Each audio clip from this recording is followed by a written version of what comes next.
The music seemed to be coming from somewhere on the 'tween deck.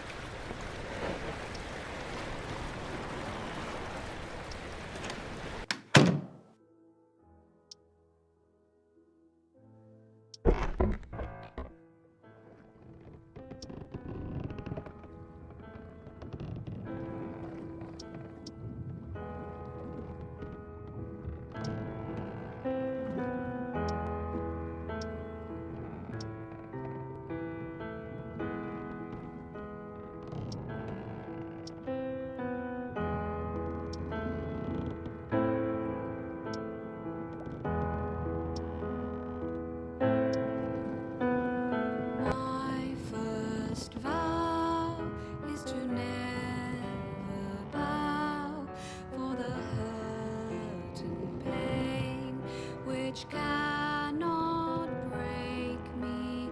Fire and flame, thunderstorm or rain, it is not enough to change my views.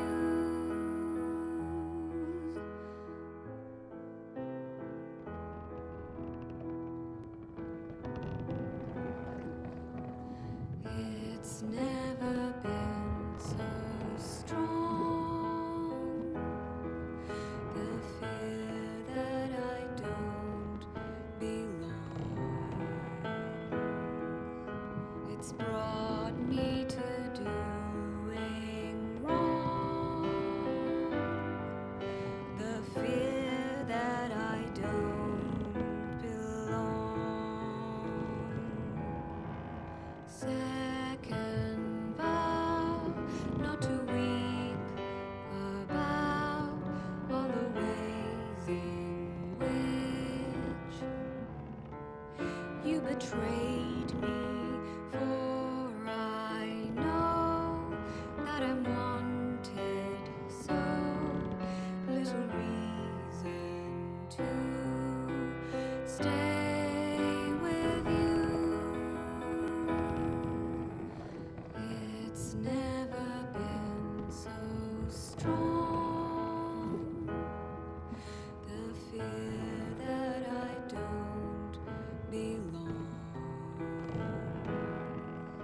It's brought me to doing wrong, the fear that I don't belong. Final vow, need to learn somehow to be poised and proud. Please awake me, I did once aim to be someone that inspired those who cared for me. Ugh, terrible. Don't you think so?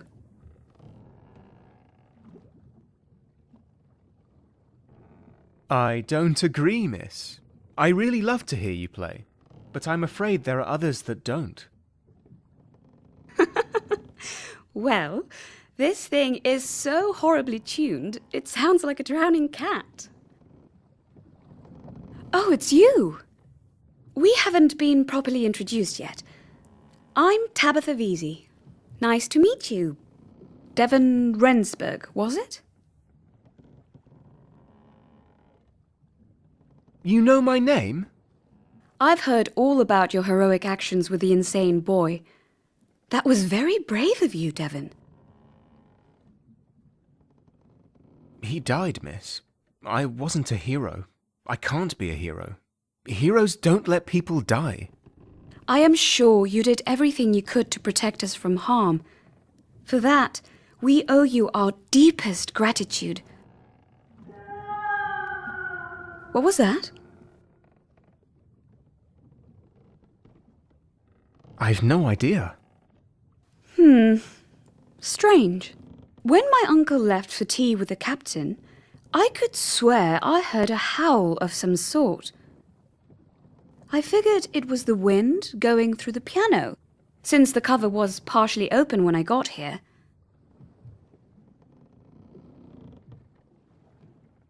You seem distressed. Would it calm you if I took a look between the furniture? No, please, stay here. I like your company. Quite a lot more than my Uncle Lewis's. Don't get me wrong, but being around him the entire day can be pretty frustrating. He's so imperious and self-indulgent. It drives me mad. I'm sorry, Devon. I just wish I could be self-indulgent too. At least sometimes. I understand. I'm sorry to hear your uncle is so restrictive. It's not really fair of me to blame it all on my uncle. We're all going through some rough patches right now. My family, that is. But I shan't bother you with my troubles. Sleep well, Devon Rensburg, and thank you for your company.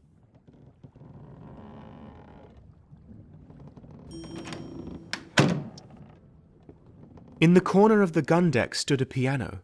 It was a truly stunning one, made by a Viennese woodworker. Few people owned one of these, even in the capital.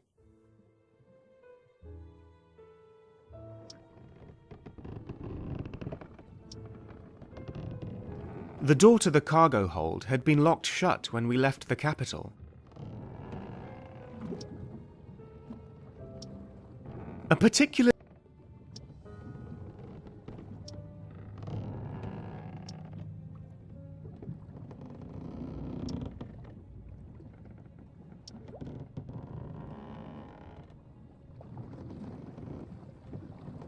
And?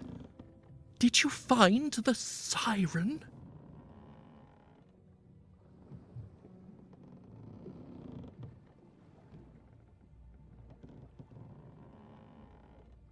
You wouldn't believe what I saw. She was real, Rob. Her ghastly stare struck deep into my very soul. And as she beckoned me to come closer, I tried to resist her call. But her sweet embrace, her supple form, oh, and that bosom! Devon, just stop. Stop making a fool out of me. You didn't touch her. That's impossible.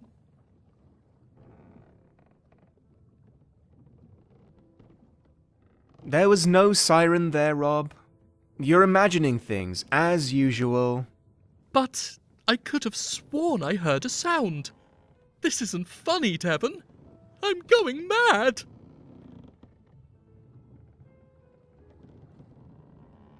I found Lady Tabitha there.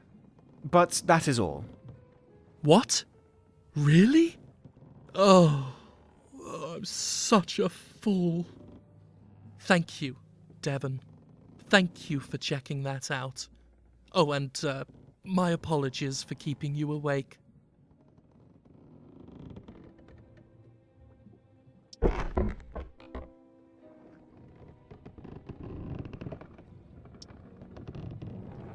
It was unusual for a box of indigo to be present on the trip towards the east. Either it had been forgotten, or it had some use in ship maintenance.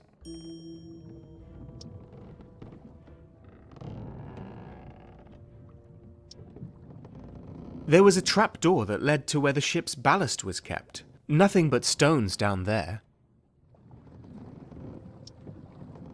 This part of the cargo hold was strictly off-limits while at sea. I was told that if any of the heavy objects inside fell over, you could be crushed to death.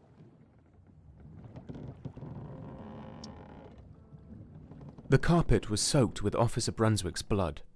As it was beyond repair, Bosun Hayward had dumped the rag in the cargo hold.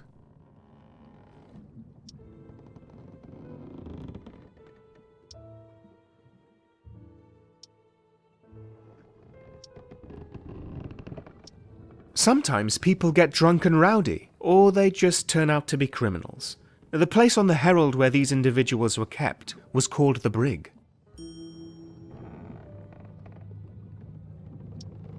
A locked box could contain literally anything, Sometimes I wondered what secrets some of them carried.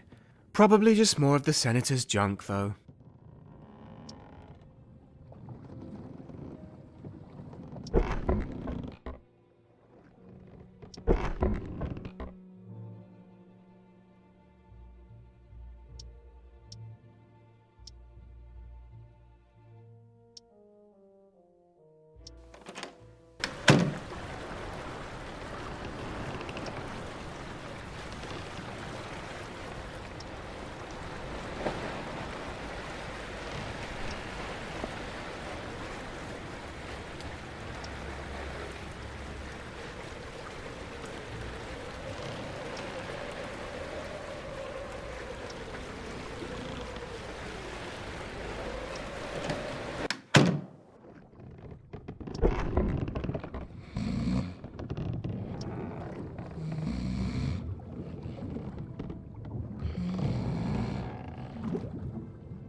It was getting late, so I called it a night.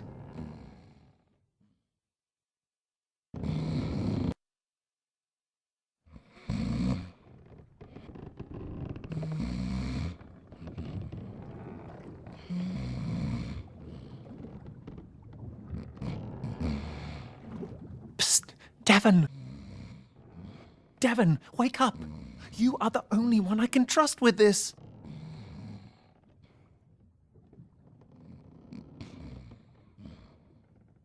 What? What do you need me for? It's the middle of the night. You need to come with me right now. I wouldn't wake you up if it wasn't important. Fine. Just let me get out of bed. Hurry up! I'll explain in Caleb's workshop.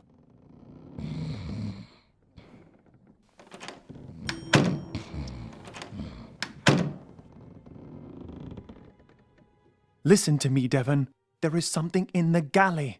Something that's not supposed to be there.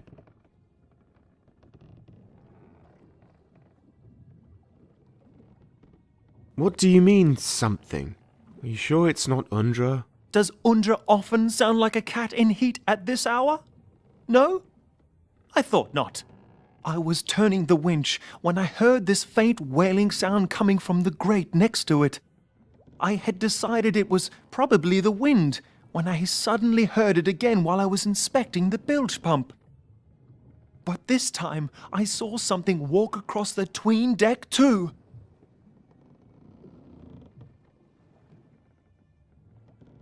What is it that you need me for, specifically? Can't you just check it out yourself? Devon, I went down there and saw something going into the galley. Sailors aren't supposed to go in there at night, myself included. I woke you up because, as a steward, you are allowed inside. You can go in without getting either of us in trouble. So let's go.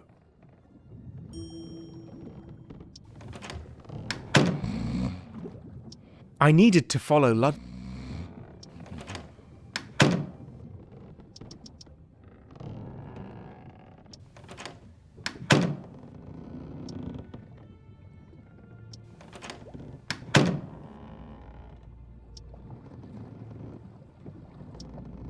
It was too dark to see anything.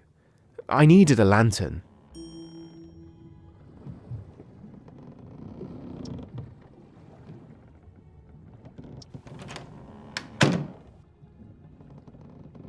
And? Did you find anything? It's too dark. There's a spare lantern in the crew's quarters, but you might need to refill its oil supply.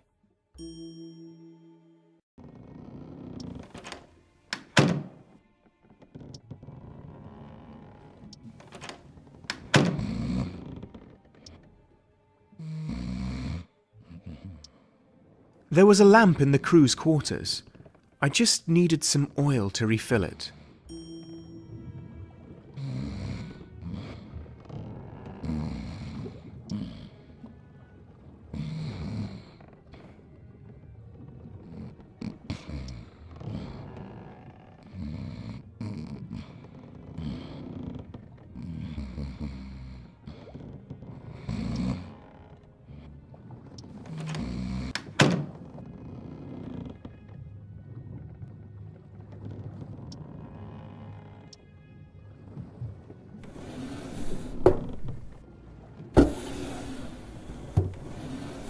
You could expect to find...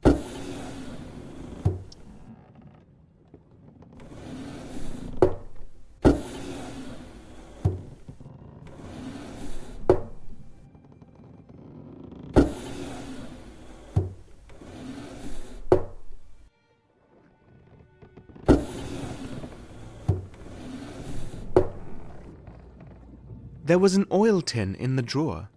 I used it to refill the lamp.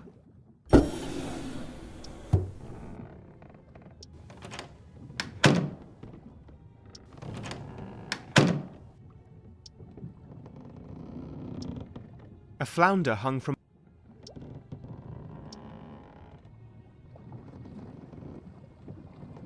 The cupboard was a mess. Someone had rummaged through it quite recently and left a trail of crumbs. The crumbs led out of the galley.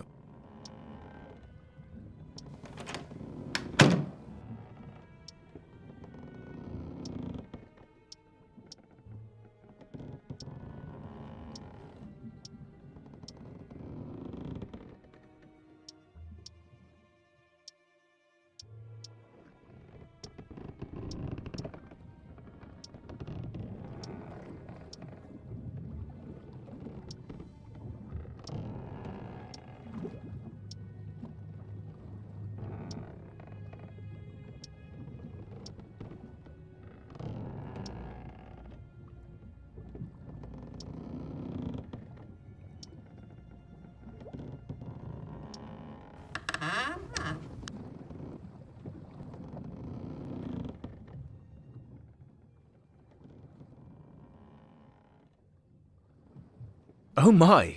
Ludlow, look at that! It's a little girl. But who is she? And what is she doing here? Do you think we should wake her up?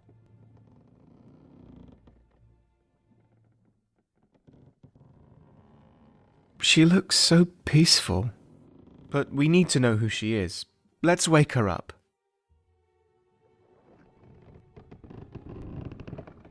No, please, don't wake her. She's only just fallen asleep. Huh? Lady Tabitha? Excuse me, miss, but do you by chance know this girl? No, I don't, but... Well, maybe I do. A little. It was a few nights back. I was stretching my legs when I found her hiding underneath the piano. She was sobbing and I tried to comfort her, but I couldn't really figure out how she got here. Why not? Because she doesn't say a word. She's been silent for as long as I've been with her. She likes music. That is all I know.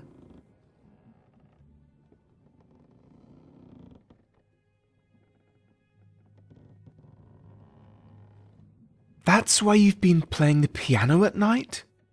Yes. I hope it didn't cause you too much trouble. I wasn't sure it was a good idea to tell anyone about her. I didn't want to stir something up, not after what had happened with the cabin boy. You were right not to trust anyone.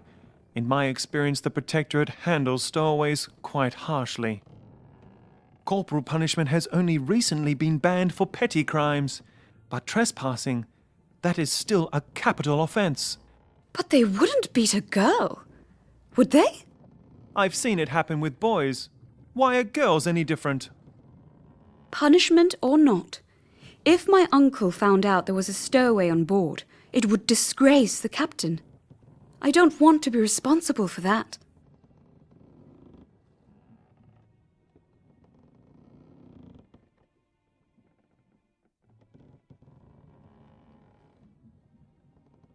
Is it possible that your uncle already knows about her? That maybe he put her in that box himself? Excuse me? My uncle is quite a brazen man, but that goes above and beyond anything he would ever do. Are you really sure about that? He might be a fervent collector of young girls. Officer, please. Just take the girl to your cabin for the night. We can discuss a solution tomorrow morning. I was just...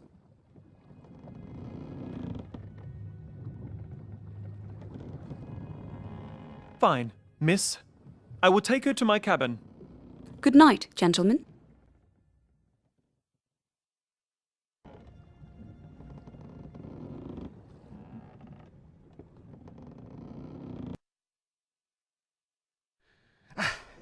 Aye.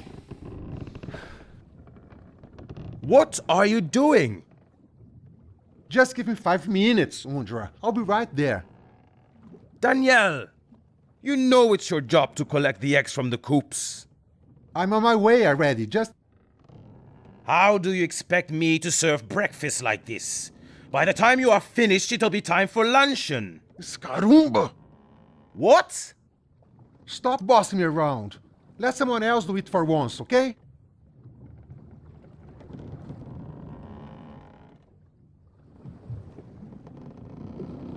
Devon, stop staring and get to the kitchen right now.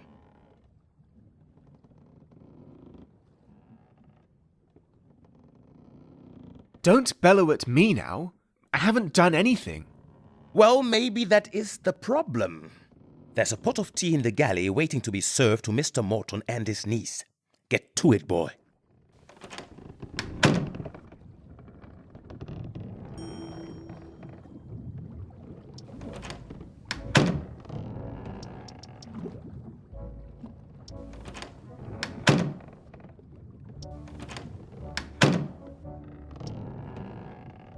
The dining tray contained tea for the passengers.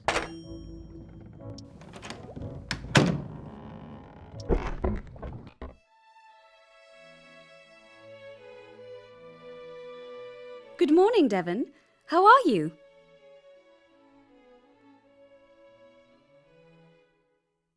Good mor... Tut-tut. Sir, Good, you're a quick learner. Now pour me a cup. Uncle? Just something between Mr. Rensburg and I.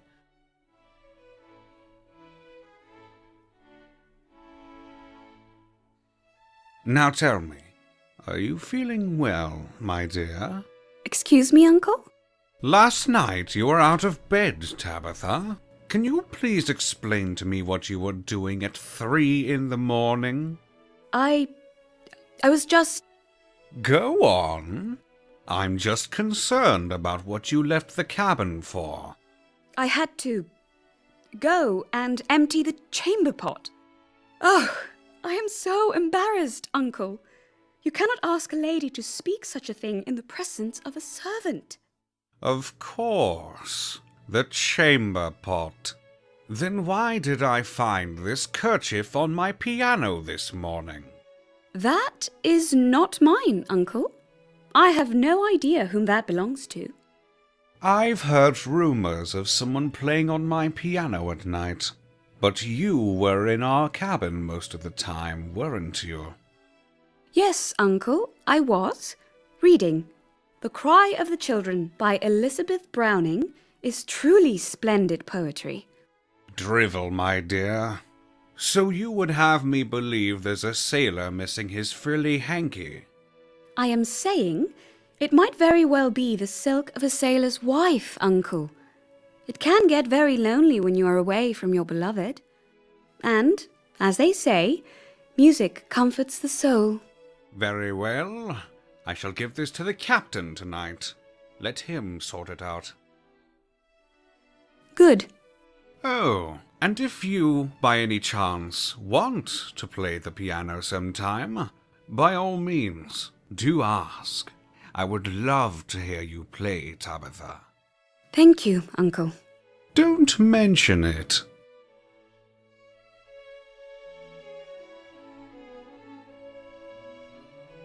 Uncle, my cup. It's chipped. It hurts my lips when I sip from it. Sip from the other side, my dear. My left hand is weak. I can't hold a cup like that. Besides, it's entirely against etiquette. Steward, take this one back to the kitchen and bring me a cup in pristine condition.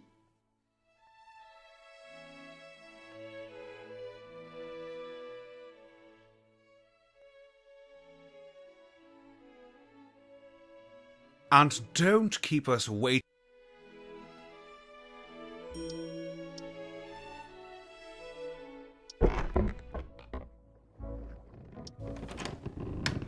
Tabitha had slipped a tiny note underneath her cup, asking me to meet her on the weather deck later.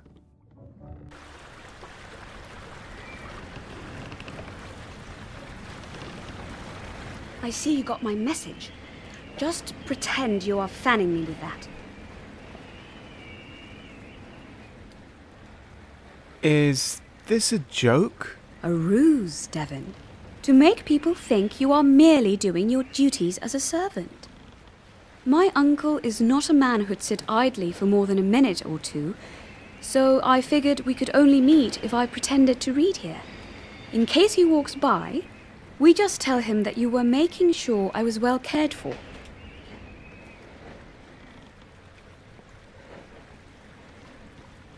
Right, I'll do my best to avoid drawing attention. Now, what should we do with the girl? Remember that my uncle found a handkerchief? Well, it's not mine. I'm sure it belongs to the girl. I've seen her holding it a couple of times.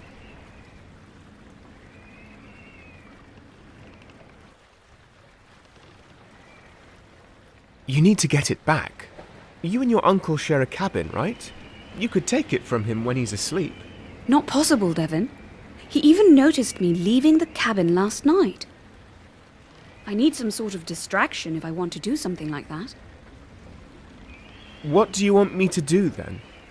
Tell the captain. I am sure he is reasonable. It's the only way we can avoid conflict. Then we have no other choice. It is better for all of us if the captain knows about this. He will take... What is that?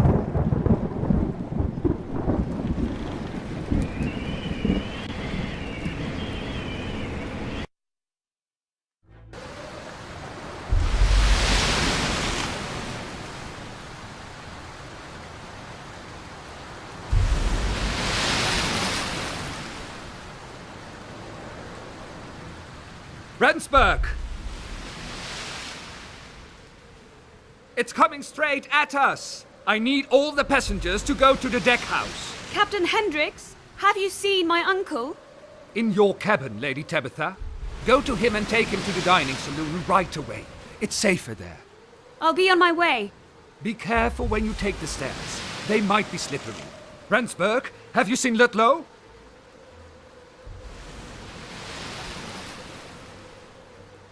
No, sir. I need Ludlow, Rendsburg. Go get him, now. If there's anyone still below deck, get them to go to the dining saloon immediately. Unless it's a sailor, then I want them to report to me. That's an order.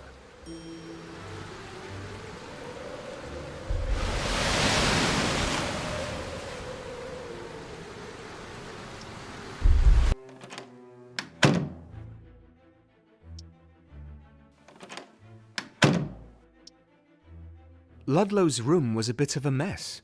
I wondered what had happened there. There was a necklace inside Ludlow's desk. It seemed to be a colonial design. There was a necklace. Ludlow... The box was thrown on the floor. Ludlow seemed to have sealed the hole in the wall after I had spied on him through it.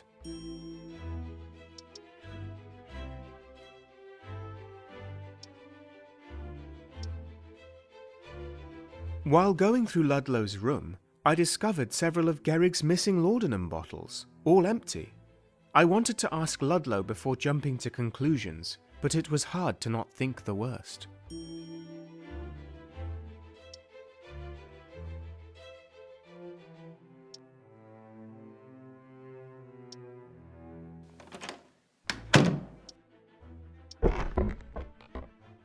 Oh, thank God you're here, Mr. Rendsburg. You need to go to the dining saloon, Doctor. It's dangerous to stay here. Please, Devon, it will only take a few minutes. Brunswick's wound is suppurating, and his body temperature is very unstable. Someone has to hold him down, while I'll drain the pus. The officer's life is at stake.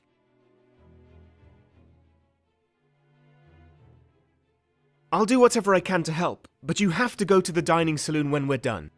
It all depends on whether or not we do our job right. If we fail, I don't know if I can leave him behind. But let's hurry up. There's no time to lose.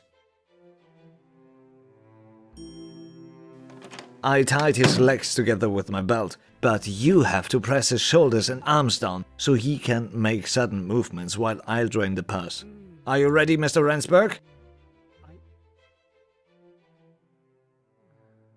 Yes, Doctor.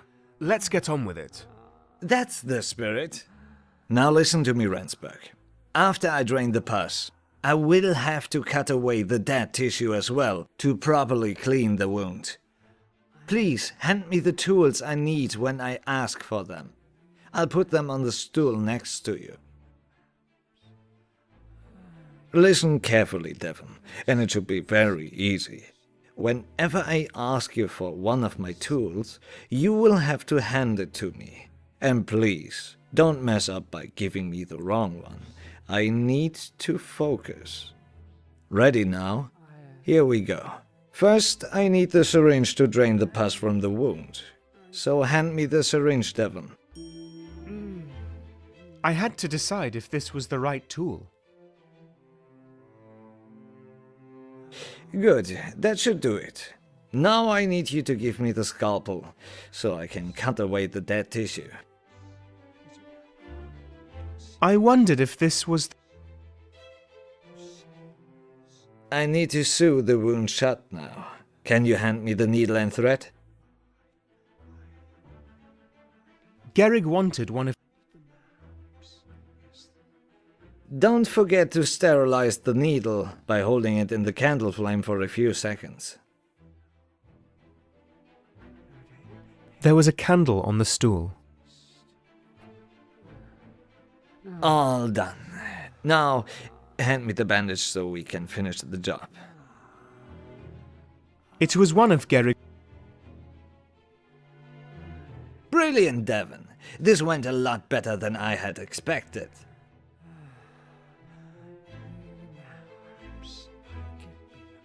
Well, Mr. Rensburg, it seems Ian didn't hit any vital organs when he shot Brunswick. But the wound is deep and has started to infect quite badly. I'm not sure if I can leave him unattended for long, and we honestly can't get him out of bed now.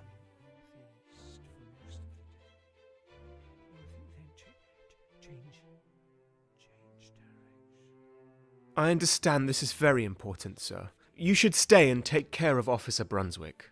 You're a godsend, Rensburg. I really appreciate your help.